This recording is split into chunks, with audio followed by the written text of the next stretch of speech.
This episode of Another Happy Pod is going to contain spoilers. If you've not experienced the content yourself, please go ahead and do so before coming back and listening to the boys ramble on about it. Thank you very much.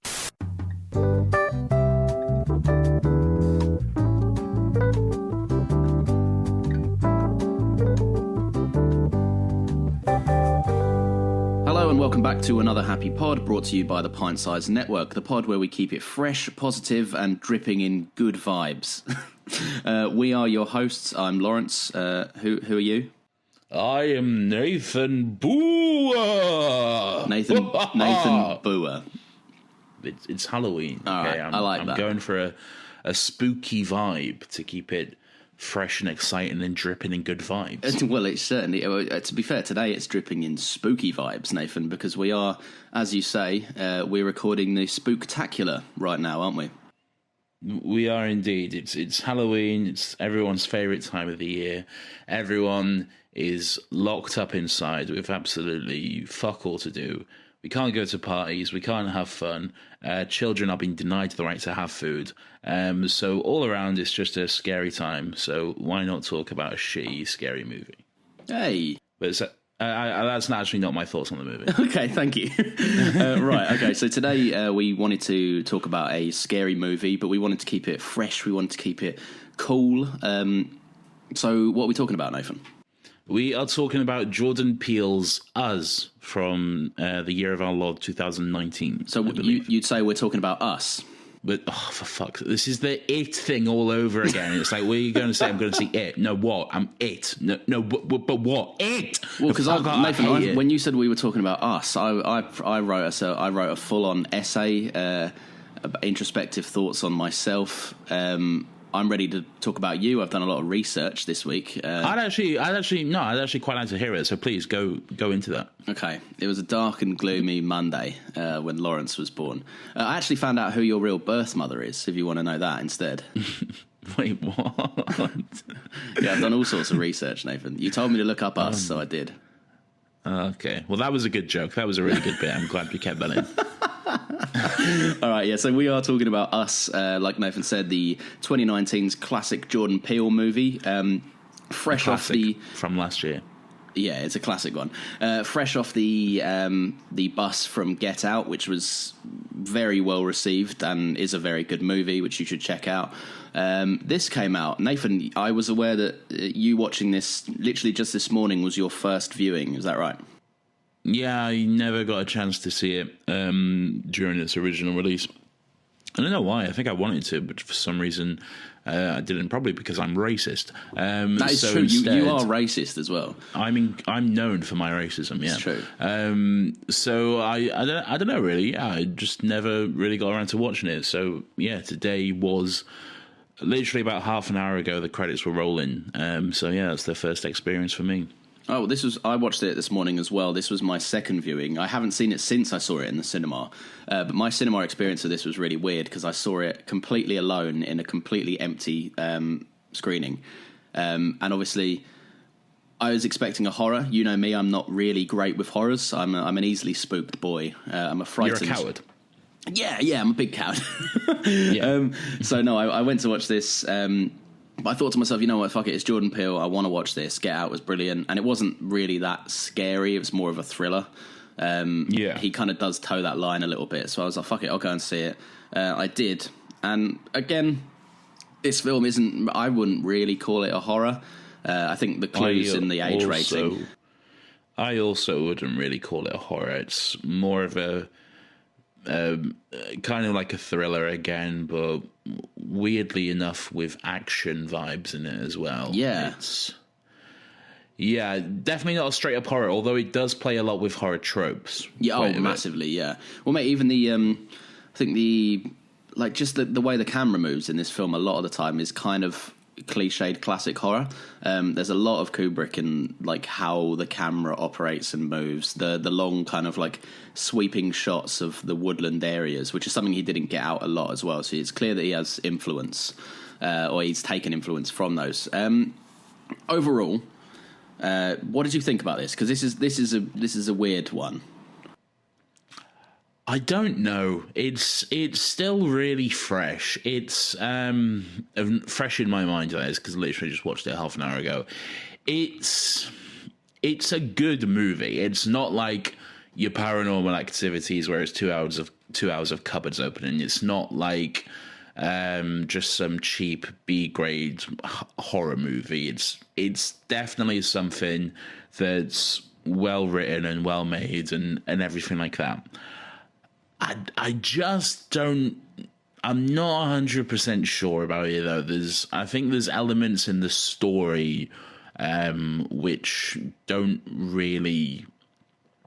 Trying to find the words. Don't really make all that sense. It's a strange story for a start, and for quite a lot of the film, you're left wondering exactly what is going on, what the situation is here, how these people are here, and even after the film, you still wonder. I still have a lot of questions about the movie. So yeah, I'm not sure. Overall, in terms of the movie itself, good. Not great, good, but I don't know. I personally think the movie, again, like to reiterate, I really like this film. Like I do really enjoy it.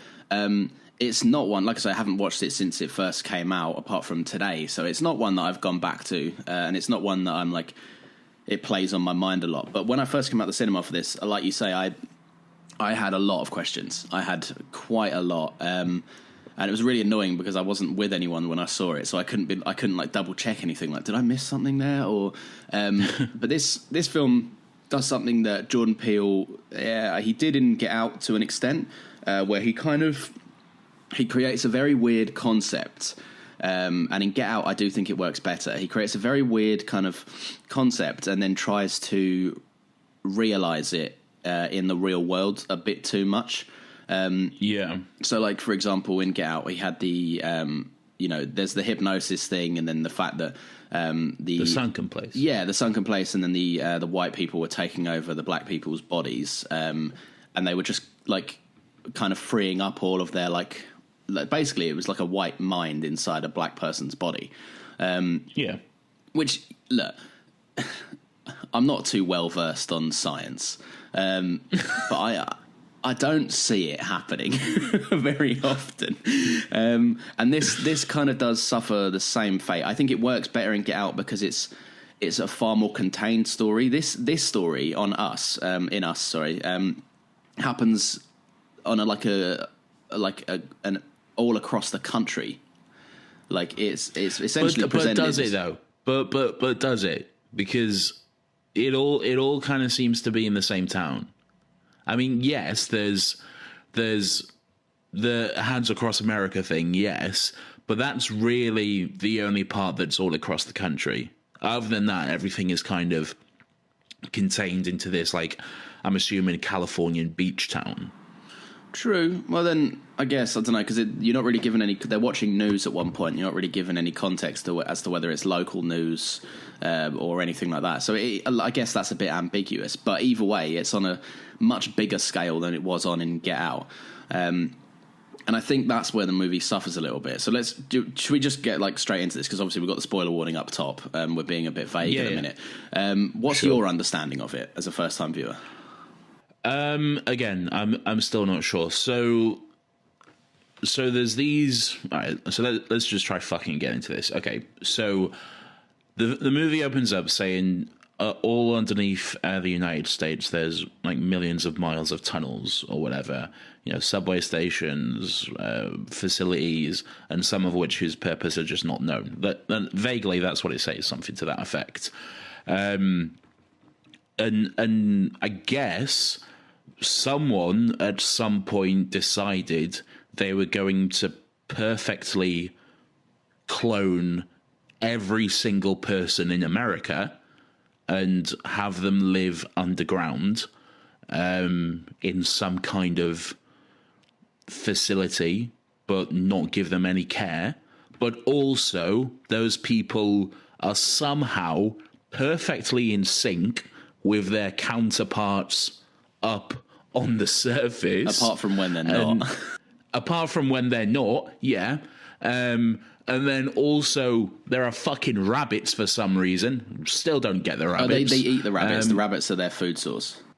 Oh, they eat the rabbits. Yeah, she said there's a bit where where Red says Red is Adelaide's tether.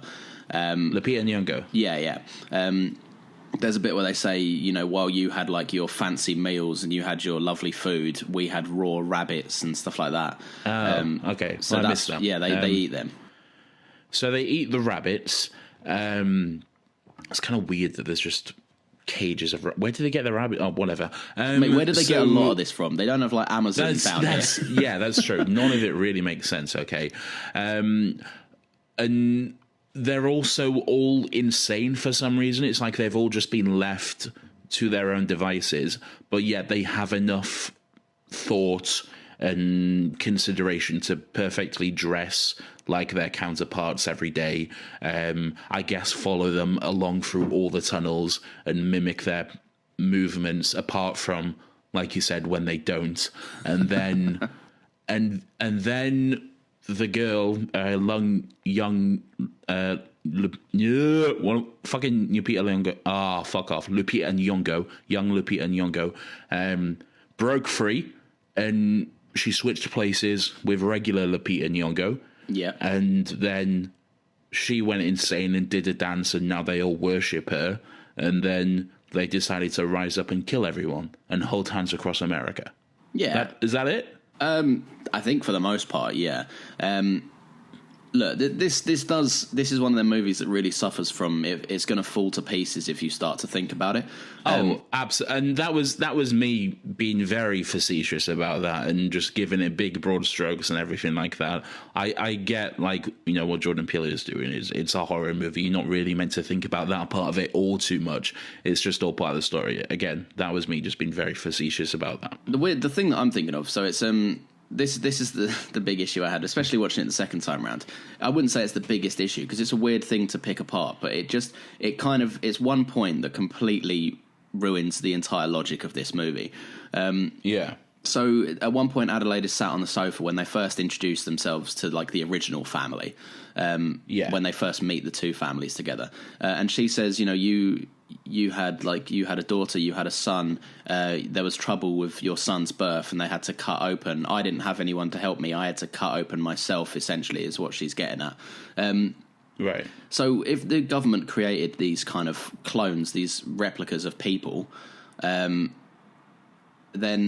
like how perfect are these clones? And then if they mimic, like how do they get pregnant downstairs, like in the tunnels? Because they would have to, because I think, like, because they're kind of, because you see it, they're, like I said, they're mimicking their life. They're in sync to a certain extent. So that would imply that they meet the same people at the same time. They, I guess, have some kind of a relationship, although one is obviously a lot more caring than the other, since everyone's insane down there. I would assume they would have sex. Spoiler alert, that's how babies are made. No, but I get that. But then in the sense that they would have to have the exact same kid at the exact same time. Like these are just bodies. I get that you can, like, I get their bodies with like the same like biological kind of, I don't know, content. However, it would imply that like they both had to get pregnant at the exact same time, and also, like, I don't know what, like, you know, spoiler alert, you can have unprotected sex and you don't get pregnant. So what would happen if that happened? Like, that's actually a good point. Yeah, it's very, I don't know, it's a little bit. Look, I don't know. Let's not pick it apart. Look, it's like we say, it is a horror. Horror, you know, I'd class it as a thriller, more so, but with the action elements. Do you think this had some pacing issues? And I love things about this movie, so I'm not going to shit on it. I want to get the negatives out of the way. I do. Yeah, I definitely did have some pacing issues. I watched this obviously in my bedroom, in my home, so I had access to my phone with me, so I wasn't in the cinema where I couldn't use it. So there were times where I did find myself, just casually scrolling through Twitter while I was watching it. But then there was other times where phone was completely down and I was fully engaged in what was going on because the movie gripped me. It was definitely like more in the beginning that there was pacing issues, and I guess that's true for quite a lot of horror movies though, because you have to set up the trope. It's a while before you can bring in the actual horror elements and everything like that. You have to establish these characters and who they are and what the situation is and why they're at this new place and blah blah blah horror tropes. So yeah, that's just part of the genre, really. But there was definitely like moments where I was more engaged than others. Like I think it was like when the family showed up on the driveway. When from there on out, like then I was engaged. But like kind of up until that point, it was all just a bit, it is what it is. I think the issue that I had with this, especially with the pacing, as much as I like this film, like I'm going to keep reiterating because I don't want to shit on it. The issue I had with the pacing was that I feel like Jordan Peele had a scene in mind, which was the twist, and he went, right, now to make it a film. and it kind of, there's elements of it where like this genuinely could have been about half an hour shorter. Because there's like the beginning fight scene, not the fight scene, where the two families meet and then they kind of they go off on a hunt essentially of the individual members of the family. That goes on for so long. And I like that because it matters to me. But then we cut to the other family, like the white rich family. And they're just fucking like, we start to watch them die. And then the other family, the original family, go to that house, and it's like, why are you going to another house? Like, and I think the guy played by Winston Duke, I can't remember his name. Oh, Gabe, sorry. He says like, why would we go anywhere? We can stay here. We can, we've got everything we need here. We've got food, water, and I'm sat there like, dude, you're in a horror movie where your kids are threatened, and you're in a house made of windows. Like, fucking leave. Yeah. And also the original like clones of you are still out there, well, some of them anyway, and they're looking for you, and you're still in that very small town. So did you like the boat death? Yeah, I did like the boat death. Yeah, the boat was the boat was just a great device. They introduced it at the beginning, just this boat that doesn't really work, kind of old and beaten down and everything like that. Mostly played for comedy and that sort of thing, but yeah, the boat death was really good. I love that he just turned into fucking mush essentially. Yeah, literally, it just was like a human meat grinder. I love that he like saw it and he had that. You can see that moment across his face where he just goes, "If I headbutt this, I have a chance of maybe getting out of this." So he just fucking nutted it.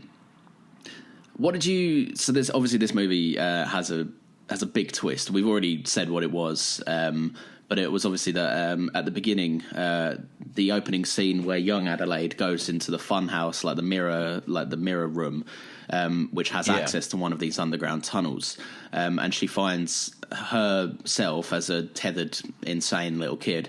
That's where we leave it at the beginning of the movie, and you kind of you wonder why, because as the plot kind of progresses, you see, especially I did on second viewing because I was watching for it, how stressed out she is about being even like close to this beach again, how she doesn't really like want to be there and how she's stressed. And then she even tells Gabe, she tells Gabe about the experience. Obviously she doesn't tell him what really happened, which was the girls swap places that day, not through choice, but through the insane Adelaide, which is the protagonist, the one that we've been following up to this point, kind of like strangling her out and then locking her up.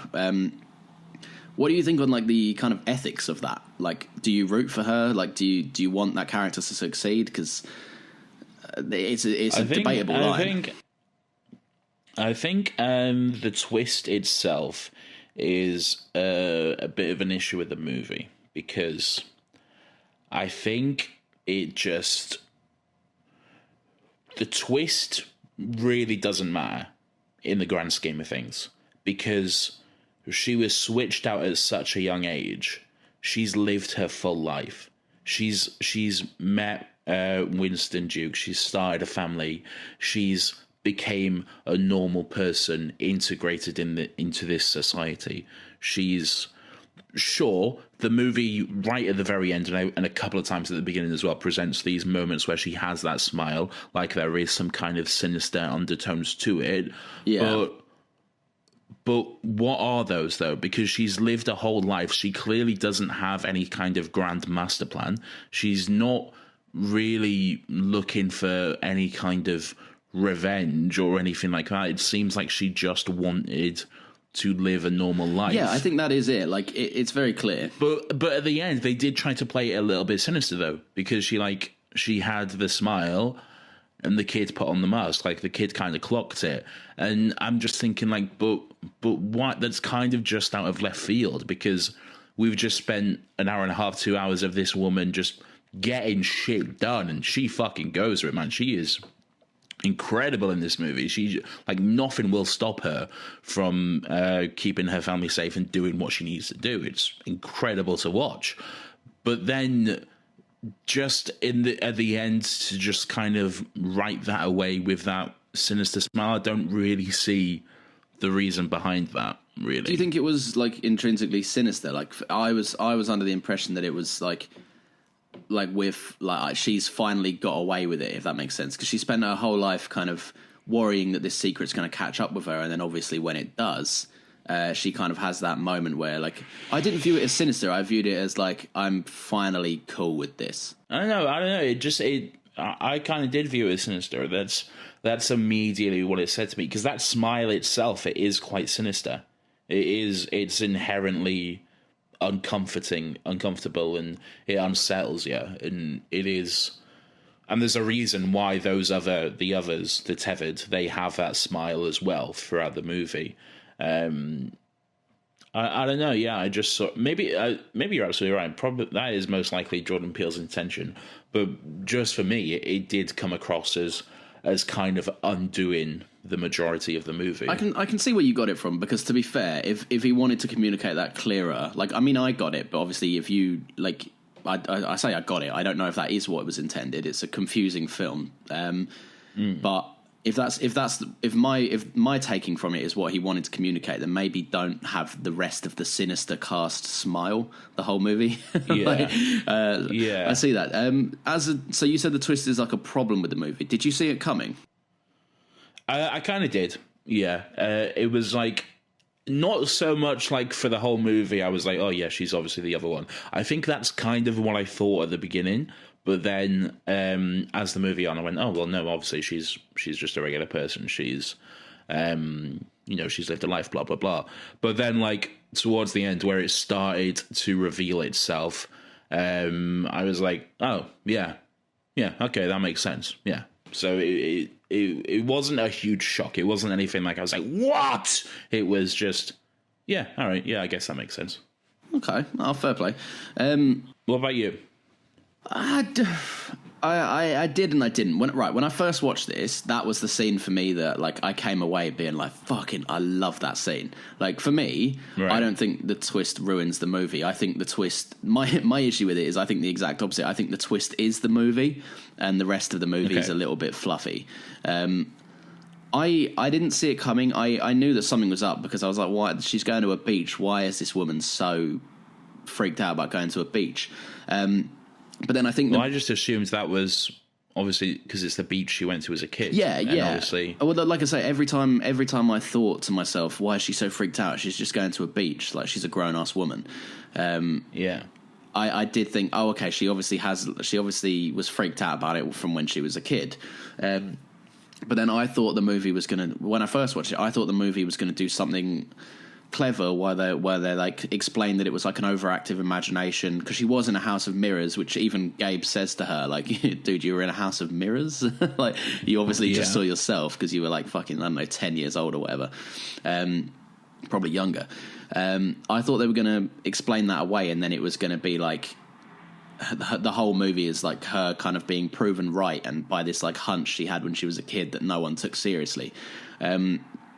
and it wasn't really, and it got a little bit too overcomplicated for me. But by way of the twist, I didn't see it coming that they'd swapped at all. Okay. And I like looking back on it on second viewing, there's brilliant moments in it for me where I don't suppose you noticed this on first time unless you're very savvy, which you are, so you might have done. Yeah, no, there's moments in this where it is foreshadowed quite heavily, and on second viewing, I sat there thinking to myself, how the fuck did I not see this twist coming? Like there's moments where she's on the beach with the woman who had a bit of like plastic surgery done. I can't remember the character's name. They're like white woman, Karen. Yeah, Karen. So they're on the beach and Karen's saying like, "Is everything all right?" And she's like, "Yeah, I'm not very good at talking." And I was like, "Oh, obviously not, because you were a mute until you were like what 10." And then there's moments. But then she's like 30. She's had 20 years of talking. And I would appreciate that moment more if she like in other scenes she wasn't completely fine at talking. Yeah, exactly. So that was a bit weird. I liked the moment where she finally kills herself. Essentially, like she chokes herself out, and then she has that like primal like screech. And you're like, oh, okay. She was clearly suppressing this for a while, and it's as the movie goes on, she starts to be the person that like just does the killing. Like there's the moment where they pull up in the car, they get to their like the house where they were staying, or like I don't know, they get to the house that's near the beach. They turn the corner, and then the little kid's there. But the tethered little kid, the boy, the dog boy. Yeah. I don't know why he is like a dog as well. It makes no sense. Yeah, that's weird. I'm probably missing something there because that's a very weird choice if it's got no reasoning behind it. That is insane. Yeah. So he goes. They pull up there, and she's the only one that gets out to do the killing. Like she just gets out, and everyone's like, "Yeah, no worries." Like, so it obviously. That's what I'm saying. Like, that's why I'm saying she gets shit done. She does. She's she just does. fucking handling shit. Like, with the fucking the weird twin in the rich person house, she just fucking puts her down, and then the kid walks in, and that was a great moment, man. She just fucking. Yeah. She's just clearly. Just like, you know what, I can do this. Fuck you. I'm going to kill all you cunts. I like that. Yeah, no, and it's very much like you see her start to kind of not enjoy it, I wouldn't say, but she starts to like become very competent at it very quickly. With the kid seeing her, obviously, it's everything in the movie is a conscious choice, obviously, because it's completely original. They clearly were building up to something about that stare from Jason. At the end, because he walks in on her putting that girl down. Then at the end, obviously, he's like a bit unsure as to whether he can trust her or not. What do you think? What do you think that kind of look at the end meant? Because millions of people on YouTube have like broke this down, this last little stare. Oh really? Yeah. Apparently, it's like it's a big moment. It's like, you know, there's actually moments where like, is the kid another version of the tethered person, like that wasn't the burnt one that we saw? People have come up with crazy theories, but what did it mean to you? Because you had an interesting take on Adelaide's smile at the end. So I just assumed I don't know really. There was nothing about that which kind of like made me question anything. It was really, to me, it was really just he's clocked it, and that's it really. Well, so he knows that they swapped. Yeah, that's because it was kind of a look of realization, wasn't it? I think so. I mean, that's what you got from it is the same as what I got from it. I just wondered if you had a different opinion because other people have like fucking talked about that scene for like a year after the movie came out. I guess it definitely is open to interpretation. It's definitely not something that's, you know, bookended and full stopped. It's definitely something that's left open for a reason. Much like, you know, Eliza's gasp at the end of Hamilton, which we didn't talk about on the pod, fucking is shame something that's often talked about exactly what it means. But I've always. Well, not always. I watched it half an hour ago, but I guess I've just, I don't know, it was just a a look of realization. Really, that's kind of what I thought about it. One thing that I did really like, and we'll talk about this because there is, as you probably deduced yourself, there's a standout performance in this, obviously, but it's Lupita Nyong'o. Yeah, is it? Yeah, she's so good. She's great. She is very, very good in this film. But to be fair, a lot of other people are as well. Obviously, they don't have nearly as much to do. But the tethered versions of people's characters were I think really well realized. I thought that they, certain character traits that the normal people had were amplified, but to a really weird, socially inept, murderous way. I did like the way, the rich white guy did his sarcastic movements. Yeah, he went to offer her a hand and then slicked his hair back. Yeah, so and that's obviously reminiscent because he is in real life. That guy was a prick. And it's very swarmy and a bit gross. And then it's because obviously it's the same person, just in the same body, same mind, same I think Lupita Nyong'o even says oh, they know how we think, kind of thing. So I liked it. I liked it. One thing I'm not really sure on. So the marketing for this movie kind of suggests that the Tethered, these other people, they cut off their own faces and they have something to do with masks or something like that. And then there is a moment in the movie where Karen, that's not her actual name, but that's what we call it, Karen, is using the scissors and starting to cut off her face. But she doesn't get to finish it. And that's really the only thing we see of that. The whole mask and face cutting thing is not ever really brought up again in the movie. Is that something you've noticed, or is that anything that you know about? Yeah, I know a little bit about this. So I thought the exact same thing as you did, especially with the Karen cutting her face. I had a little research into it. And someone had a very interesting take on it. I don't know if you've noticed, every single time that one of the Tethered kills their real-life counterpart, they take on either an item of their clothing or they take on something about them. They do something that's reminiscent of what their older self did. For example, the I was what should we call the rich white guy? I don't know. Fucking Trevor. Trevor, right. So when Red Trevor kills Trevor, he then puts on his relaxing gown. Oh, right. And okay. He wears that. And the reason that I think that Karen was cutting into her face was because of the fact that at the beginning of the movie at the beach, she says that she'd had a bit of work done on her cheek, a bit of plastic surgery. Yeah. So I think she was trying to because obviously she was putting on her lipstick, and that's a bit of a horror creep thing. Is that a the World's End blank situation? They wouldn't have those imperfections? I don't think so. Unless, but then by the movie's logic, if she had to cut the baby out of her at the same time as real Adelaide giving birth, you'd think that when she was getting the plastic surgery, she'd have done that incision then. Yeah, I guess. Or there would have been a counterpart doctor or something who would have been doing it for just her, carving her face up in some weird underground room or something. Yeah, it's weird. Yeah, it definitely is weird.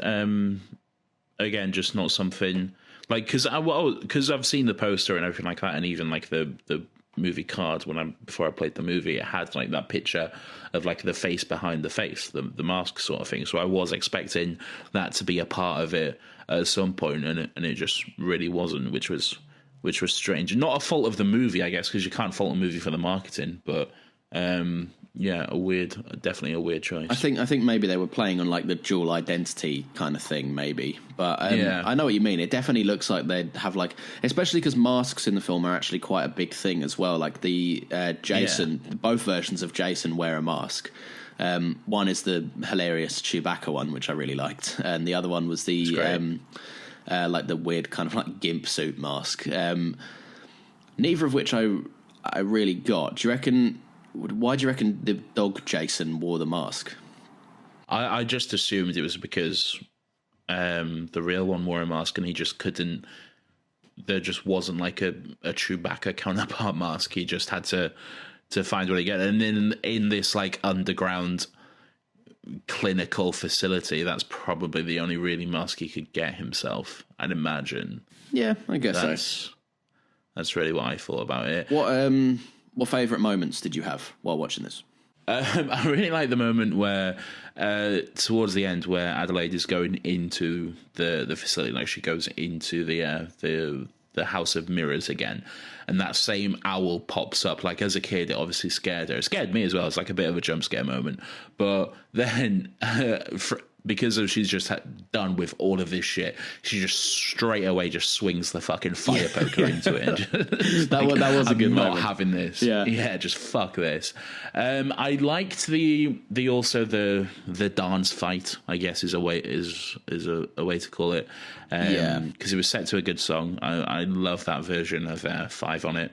It's a great remix. It is a very good one. But just the way it was shot, it's no secret by this point, Jordan Peele is a great filmmaker. So yeah, that was shot really well. I enjoyed that part.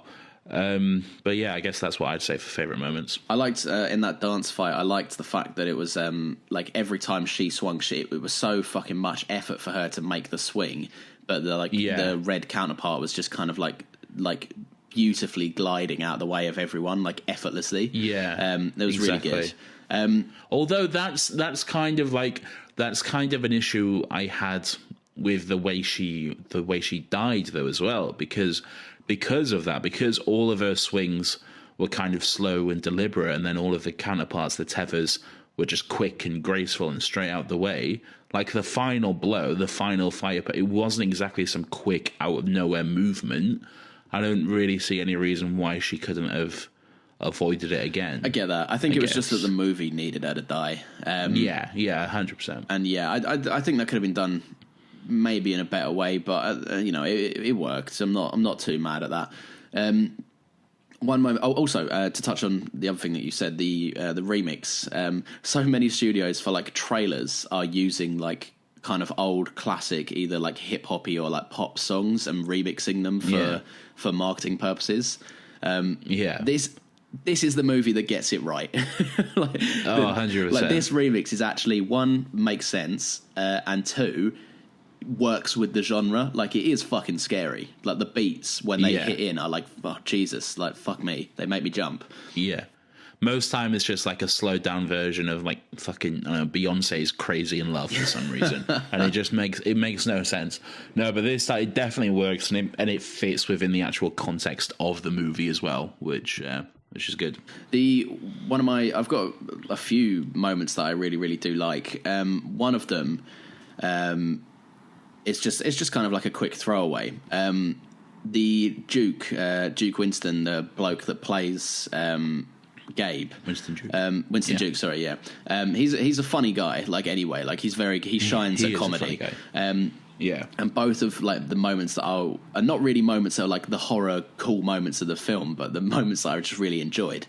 They're both with him in it, and one of them is when he's in the car and then the 5 on It song comes on for the first time. And he has a little smirk to himself because his son goes, "What does I've got 5 on it mean?" And the daughter says, "Oh, it's about drugs." And he turns around and goes, "It's not about drugs. It's a dope song."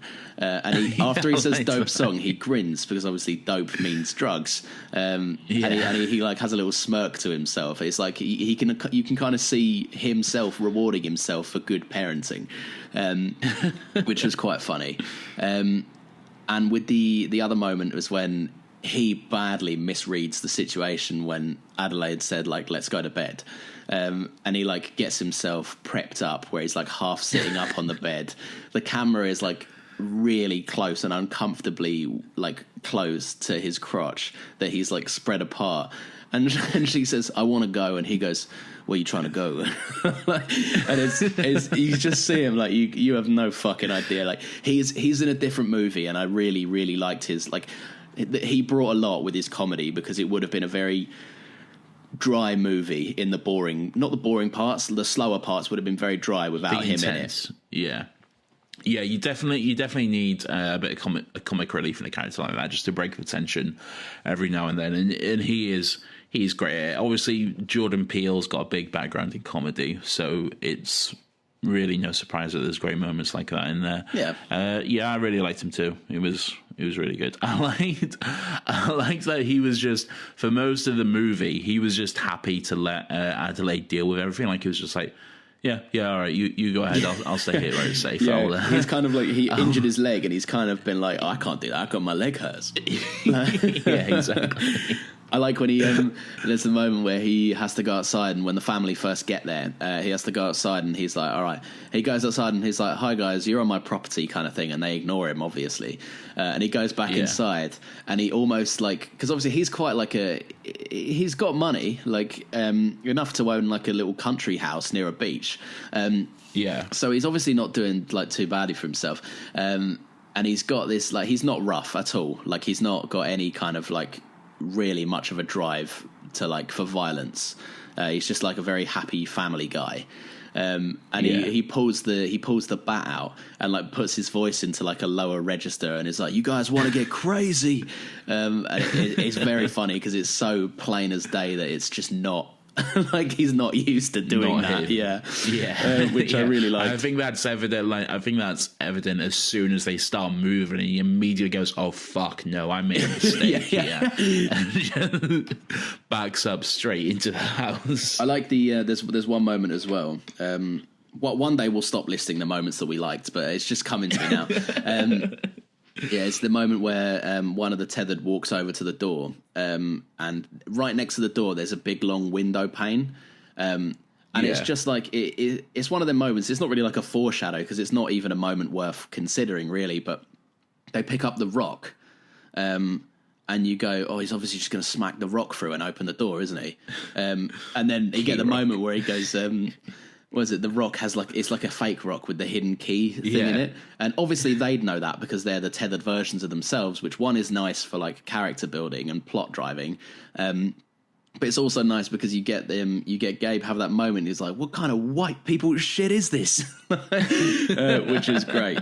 That is great. Yeah. I like that. Nathan, I have a question for you. Because I say last week, a few days ago. I think I know what this question is going to be, and I think I'm not going to like the question. Look, Nathan, you let us all down when you went rogue last week. Let me bring you back home where you belong with our classic rating system. I don't like this. Nathan, what kind of a pod was this for you?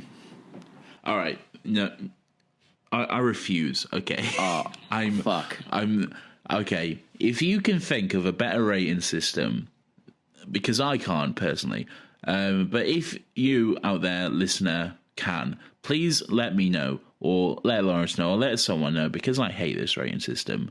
Until the time that we receive that tweet, Nathan, we will act as if this is our permanent rating system. I think that's a fair compromise. That's another happy pod on Twitter.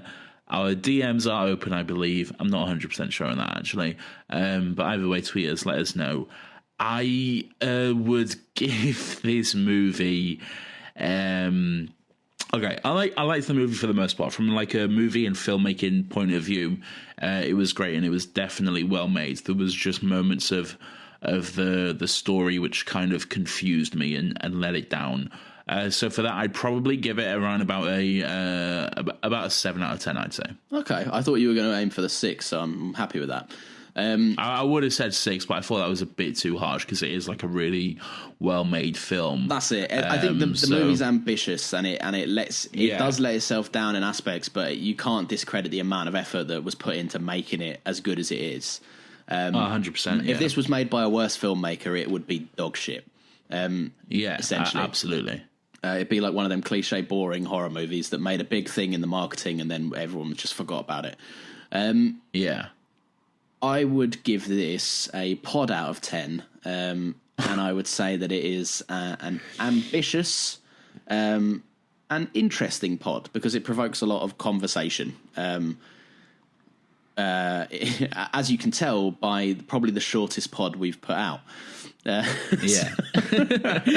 think that's good though. I think that's good. Keep it breezy. Keep it breezy. Keep it fresh.